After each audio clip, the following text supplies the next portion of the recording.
I'm Katie Couric. Lady Bird Johnson has died. The former First Lady, who was dedicated to making America more beautiful, passed away at her home in Austin this afternoon. We'll look back at her life. Also tonight, getting out of Iraq. Everyone's talking about it. This man knows firsthand how dangerous a pullout will be. You're setting up a lucrative target for some car bombing or some kind of missile attack. Prosecutors say they've cracked the case of the bizarre collar bomb bank robbery. They say the victim was in on it, but his brother says no way. Brian did not put that collar on himself. And why that debit card purchase may cost you a lot more than you bargained for. This is the CBS Evening News with Katie Couric. Hello, everyone. She was one of the longest living First Ladies in American history, a Southern belle who made it her mission to keep America beautiful. Lady Bird Johnson died today at her home in Austin, Texas. She was 94 years old. She and her husband, Lyndon Baines Johnson, occupied the White House during one of the most turbulent times in our history. Yet she was always the embodiment of gentility. Harry Smith looks back on her life. She was born Claudia Alta Taylor in 1912. A nurse called her Lady Bird. It was a nickname she hated, but it stuck. It's a good thing, though, because this daughter of a successful businessman in Karnak, Texas, grew up to be one of the country's most influential environmentalists. After her mother died when she was 5, she found comfort in the beauty of the Texas landscape. I knew all the trees and brooks and backcountry roads within walking distance of my home. She planned to be a newspaper reporter until she met Lyndon Baines Johnson. She was short and shy. He was just the opposite. He proposed after their first date. 10 weeks later, she said yes. Mrs. Johnson used part of her inheritance to back her husband's first political campaign for a seat in the House, launching a long, successful congressional career. She documented the ups and downs in the years that followed. When Lyndon Johnson lost the Democratic nomination for president in 1960, he was asked to join the Kennedy ticket. And on November 22nd, 1963, the vice president and his wife were in Dallas, just 2 cars behind the president. President Kennedy died at 1 p.m. Central Standard Time, 2 o'clock Eastern Standard Time. Johnson was sworn in on Air Force One with Jacqueline Kennedy looking on. A year later, Mrs. Johnson became the first First Lady to campaign without her husband, defending the Civil Rights Act to its strongest opponents. We've had a wonderful time coming across this lovely state. She traveled through 8 states in the Deep South and delivered 47 speeches. By 1965, she was on her own mission to beautify the nation. First, she focused on cleaning up the Capitol, then set her sights on the rest of the country. You know, the highways may be America's biggest monument. While President Johnson tried to build the new society, he ultimately lost the public support over the escalating war in Vietnam and decided not to seek re-election in 1968. Mrs. Johnson stood by Lyndon until the day he died of a heart attack in 1973. She continued her environmental crusade for another 3 decades and spent the last years of her life in Texas among the wildflowers she treasured. I got determined to save a little habitat, a little of our legacy, if I could. So I've had good fun working on it. Lordy mercy, I made so many friends and enjoyed so many trips and learned so much. And you've done a good job. Harry Smith, CBS News, New York. When she died this afternoon in Austin, Lady Bird Johnson was surrounded by her family, including her daughters, Linda Bird Robb, wife of former Virginia Senator Chuck Robb, and Lucy Baines Johnson, who once said, "My mother made her own unique imprint on this land." Bob Schieffer, our chief Washington correspondent and anchor of Face the Nation, knew Lady Bird Johnson very well. Bob, she was a true partner to LBJ, wasn't she? Yes, she really was, Katie. You know, in Washington, we talk about our elder statesmen as being the wise men of Washington. Lady Bird Johnson was a wise woman. Her great legacy, of course, will be the wildflowers and what she did for our environment. But the important work, I think, in a sense that a lot of people don't know about, she truly was the most influential advisor around Lyndon Johnson. She was the one who kept him in check. She was the one who counseled him. She was the one who told him the things he didn't always want to hear. She was as much a part of the Lyndon Johnson presidency in many ways as Lyndon Johnson himself. And I know that Eleanor Roosevelt was her role model, not the more glamorous Jackie Kennedy. But how does she compare to other first ladies? I think as a matter of, as an influential, I think she will rank as one of the most influential first ladies of all. I tell you something, Katie, we lost a great American today with the passing of Lady Bird Johnson, and to the end, she was interested in public affairs. I would talk to her daughters, both Linda and Lucy. I talked to Lucy just recently. Even in these last days, she still wanted to be briefed on what was going on. She still wanted to know what the latest news was. She had great political antenna. She was a part of the Johnson presidency as no other person was. She was a great woman. Bob Schieffer in Washington. Bob, thank you so much. Like President Johnson, meanwhile, President Bush is dealing with an unpopular war, and tomorrow the White House delivers a progress report to Congress, and it's expected to say the Iraqis are not meeting most of their political, military, or economic benchmarks. Today, National Security Advisor Stephen Hadley asked Republican senators to bear with the administration until September. But another Republican joined those calling for a U.S. troop withdrawal. Olympia Snow of Maine is co-sponsoring a bill that would start the pullout within 4 months. I think it's important for us to say this is a final window of opportunity in sending a very strong, clear, unequivocal message to the Iraqi government that we are charting a different course. Even if the decision were made to withdraw U.S. troops from Iraq, physically getting them out would pose an enormous challenge. That's according to military planners who recently presented their findings to the Joint Chiefs of Staff. CBS News has learned their study concludes a U.S. pullout would be extremely complicated, dangerous, and couldn't be accomplished overnight. David Martin has this exclusive report. Present! A complete U.S. withdrawal from Iraq would take more than 2 years if the military brought all its equipment home. Less than 1 year if it left most of it behind. That according to a new Pentagon study just presented to the Joint Chiefs of Staff. Defense officials say the study was done not because a pullout is about to be ordered, but because basic decisions have to be made for if and when that day ever comes. The study assumes a pullout would occur under combat conditions, or as one official put it, the last guy out is a guy who can fight his way out. You're the most vulnerable in any theater of operation when you're leaving.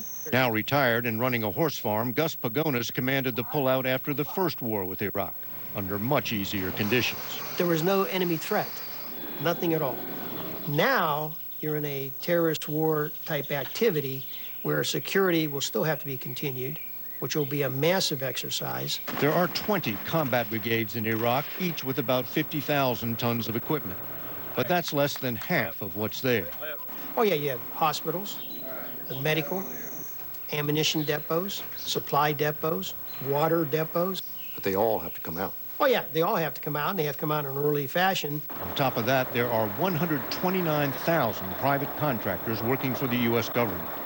They all would have to come out on the same roads they went in on.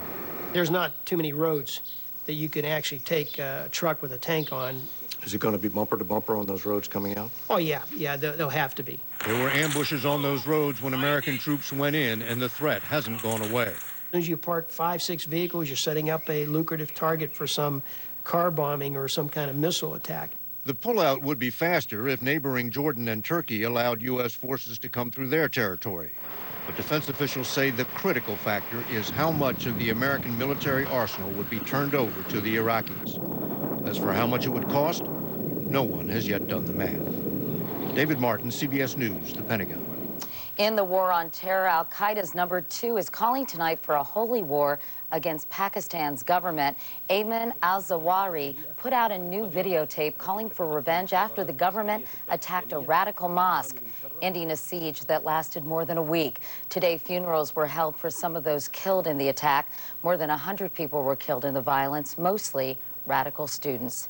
Turning back now to domestic politics, President Bush today ordered former White House counsel Harriet Miers not to testify tomorrow before a House panel investigating the firings of those 8 U.S. attorneys. The White House insists Miers is protected from testifying by executive privilege. Meanwhile, the president's former political director did appear before a Senate committee. Sarah Taylor didn't say much, except that she never heard President Bush discuss the firings.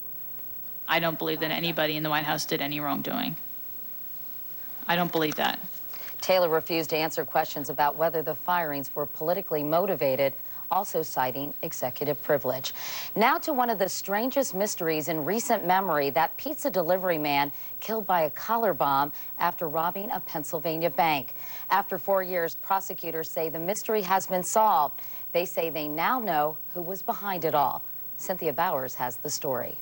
This picture fed round the world of a nervous and screaming 46-year-old Brian Wells sitting on the ground with a bomb around his neck was the beginning and end of a sinister plot to rob a bank, according to police. And authorities believe the then distraught Wells was in on it. Unfortunately, our investigation has led to the belief that Brian became involved in a limited role with a group of individuals who planned to rob the PNC Bank. He is both a participant and a victim. In the minutes he sat begging for help that August afternoon back in 2003, Wells told police that he'd been delivering a pizza when he was attacked by gunmen who put an armed device around his neck and ordered him to go rob the bank or the device would go off. After being caught, he yelled to police that time was running out. The device blew up before the bomb squad could get there, killing him. Prosecutors now say Wells was part of a robbery planning group that included this woman, 58-year-old Marjorie Deal Armstrong, and this man, 53-year-old Kenneth Barnes, that together they concocted a bizarre neck bomb plot to ensure Wells came back with the money, that if caught, he could claim he was an innocent victim, and that if something went wrong and Wells died, he couldn't testify against the others. Greed was their inspiration. Death was just another byproduct of an evil scheme. Today, the two were charged with bank robbery, conspiracy, and weapons violations.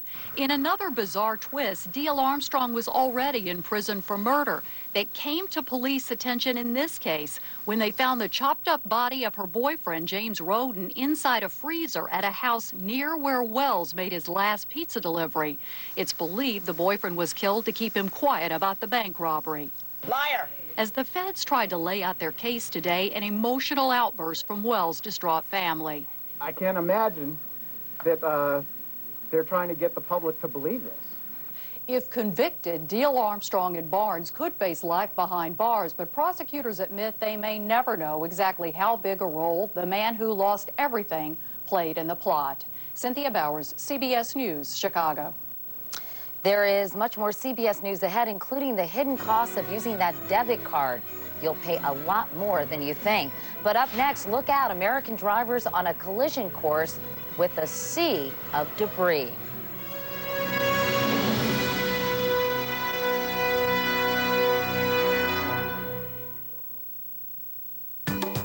Red Lobster's firing up the grill with 2 new creations. Try fire-grilled split Maine lobster tails with jumbo shrimp, or new grilled sea scallops with jumbo shrimp.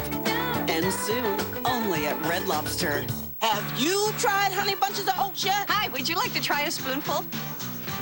It's a perfect combination of crispy flakes, crunchy oat clusters, and a touch of honey in every spoonful. This is so good. This really is a mouthful of joy. One spoonful is all it takes. You got to be kidding me. I can't believe it. Would you like to win $10 million from Publishers Clearinghouse? Oh, yeah. Go to PCH.com at once. Oh, I'm leaving now. Or enter by mail, and our next $10 million winner could be you.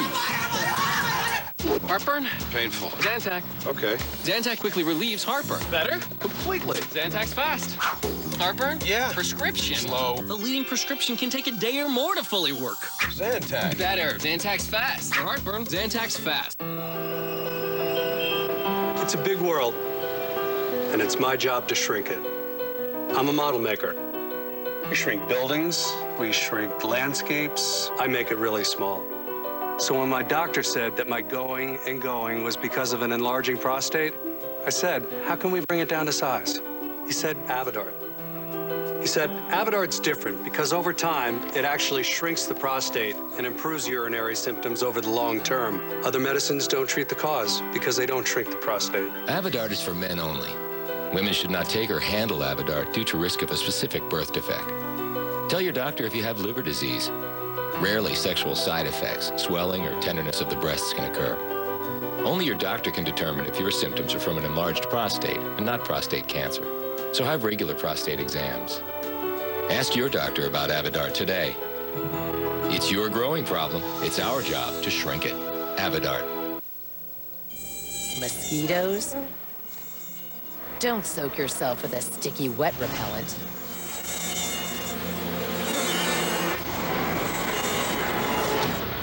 Stay dry with new Off Smooth and Dry. Its unique cornstarch formula dries on contact, so it's comfortable on your skin, unlike ordinary repellents. Feel the difference. Wow. With new Off Family Care Smooth and Dry. Feels good on, keeps bugs off. SC Johnson, a family company. Drivers face a lot of dangers these days, and some can come out of nowhere. It's estimated 25,000 accidents every year are caused by debris in the road. But now, as Sandra Hughes reports, some states are taking action to try to save lives on the road ahead. In Los Angeles these days, rush hour traffic reports reveal a new kind of road hazard, one you might not have expected. 2 left lanes are blocked with a ladder.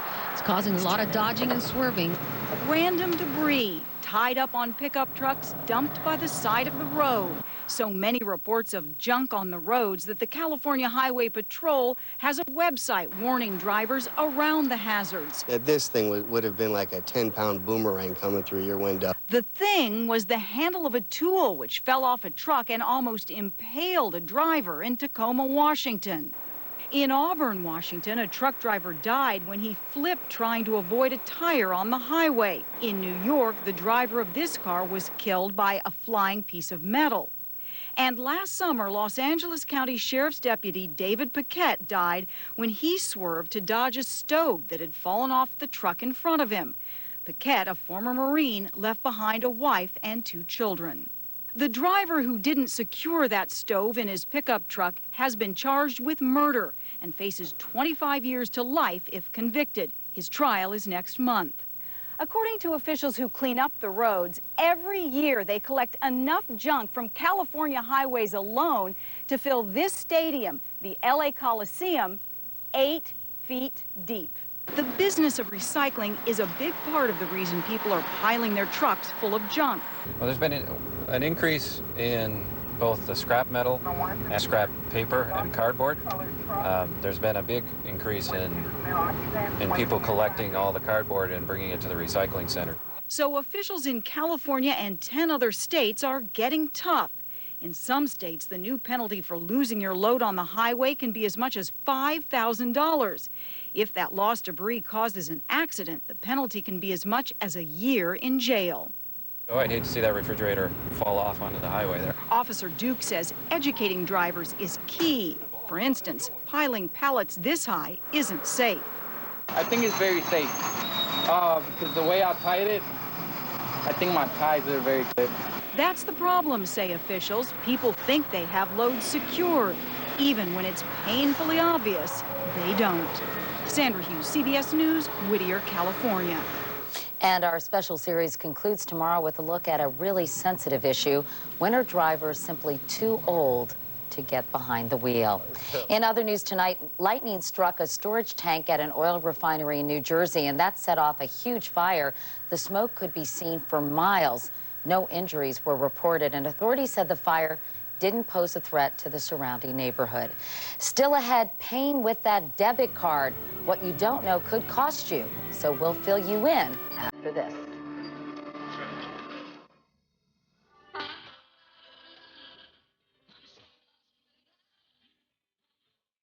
fall in love with breakfast again. Get back that feeling with Denny's Extreme Grand Slam. Because at Denny's, you can always eat like it's the weekend. Did you know 1 in 2 women will develop bone or breast health issues? Really? I didn't know that. One A Day Women's is the only complete multivitamin with more calcium for strong bones, and now more vitamin D, which emerging research suggests may support breast health. One A Day Women's. I lost my job and my health insurance. The first thought was, how am I going to get my medication I need? I was in a lot of trouble. If you're uninsured and struggling, America's pharmaceutical companies want to help. Call 1-888-4PPA now to see if you may qualify. PPA saves me $1,300 a month. We've been to nearly 1,000 cities in all 50 states, helping more than 3 million people in need. Without my wife and PPA, I don't know if I could have been here today. The Partnership for Prescription Assistance, on the road to helping you. Are you ready? Are you ready? Gonna keep on dancing to the rock and roll on Saturday night. Saturday night. Gonna rock it up, roll it up. Spend every Saturday night with the nut that tastes famously fresh. Planters. Put out the good stuff.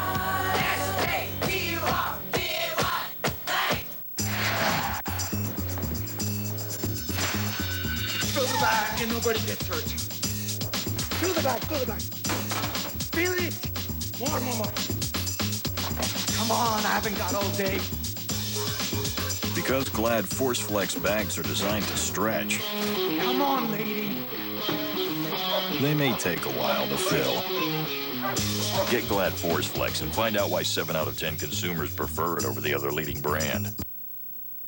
Bring your family home to a custom stick-built home from David James. We're one of the nation's fastest-growing builders, and for good reason. David James Homes offers quality construction from the ground up, affordable prices, and a 10-year warranty. Start planning your custom home right now. Log on to davidjamescustomhomes.com for photos and floor plans of our flexible designs. David James Homes, we're bringing friends home. The next time you use your debit card to buy coffee and a muffin for breakfast, or anything else for that matter, you might want to check your balance. A report out today says overdrawing your account can ultimately cost you plenty. Anthony Mason reports. When Lauren T., a college student from Atlanta, checked her bank account recently, she was caught by surprise. So this is your bank statement? Right. She was slightly overdrawn. I was at the supermarket, spent $25, went over my account balance $5. Without telling her she was overdrawn, her bank covered the $5, but charged her $25 for that loan. I think they're sucking money out of the consumers. Banks are cashing in on overdrafts, raking in more than $17 billion in fees last year, according to the Center for Responsible Lending, up from $10 billion just 2 years before. And the single largest cause of overdrafts was using your debit card. And those debit card purchases are very small. The average overdraft, about $16. The average bank fee, $34 for a loan that is typically paid off in less than 5 days. If you were to calculate an annual percentage rate interest for that loan, it would usually be well into the 5 digits, so more than 10,000%. What's more, those overdraft loans aren't covered under the Federal Reserve's Truth in Lending Act, so banks and credit unions aren't obligated to tell you about those astronomical interest rates. Consumers should have the right to decline the service and the fee. Congress today began considering legislation to give customers more information and protection. But the banks say the burden should be on the account holder. At the end of the day, only the consumer does know their balance. Debit or credit? Debit.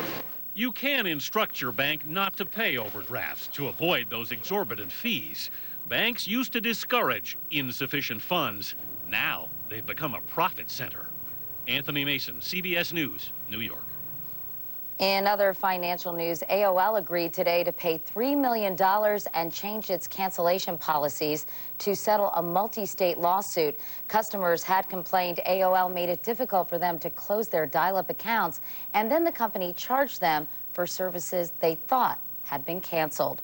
Overseas, China took a step today toward restoring confidence in its food and drug industry. It banned companies from using a dangerous chemical in toothpaste. That chemical, which is also found, believe it or not, in antifreeze, turned up in toothpaste exported from China and sold here in the U.S.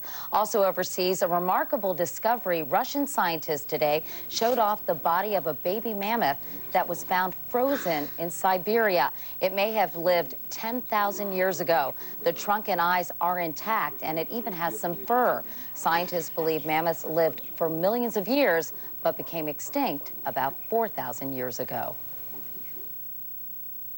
I'm Joanne Wagner, and this is my story. As you can see on my canvas, it's all about bright colors. I really like people to look at my paintings and feel in a good mood. I have arthritis in my hand, in my joint right here. How can I be creative if I'm distracted by pain? Aleve has made a big difference for me. It's long-lasting. You don't have to stop and put the brushes down in the middle of painting. I never know what's going to go down on that canvas, but it's going to be happy because I'm not going to be in any pain.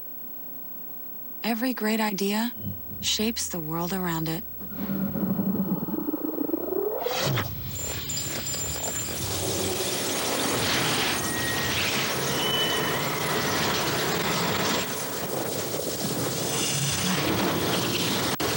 Introducing the new 2008 Mercury Mariner. It has an attraction all its own. That was my hunger, roaring at me all the time. I tried diets, exercise, pills. Then my doctor recommended the lap band system. It's a device placed around your stomach to help tame your hunger. As with any surgery, there are possible risks and complications with the lap band system, including but not limited to infection, nausea, vomiting, band slippage, and obstruction. Visit lapband.com or call 1-800-391-7720 for more risk information. Ask your doctor if you qualify. And start taming your hunger. I'm a visiting home nurse. My office is everywhere. But I almost had to call it quits because of my arthritic knee pain. I had people counting on me. But then this would happen. So I talked to my orthopedic surgeon, and I learned about a different kind of knee replacement. Only one knee replacement is designed to bend and rotate, offering a more natural movement. Hi, Ed. And it's only available from DePuy Orthopedics, the Johnson & Johnson company.